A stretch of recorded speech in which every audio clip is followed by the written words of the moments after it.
फकीर भी कोई। ओ तेरी झोपड़ी में सुना है खुदा आता है, तेरे तो पेड़ भी लेंदे ने गर्मी विच छां ढोला।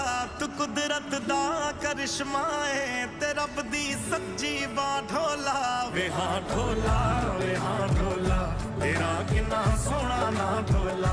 वे हाँ ढोला, वे हाँ ढोला, तेरा किन्ना सोहना ना ढोला।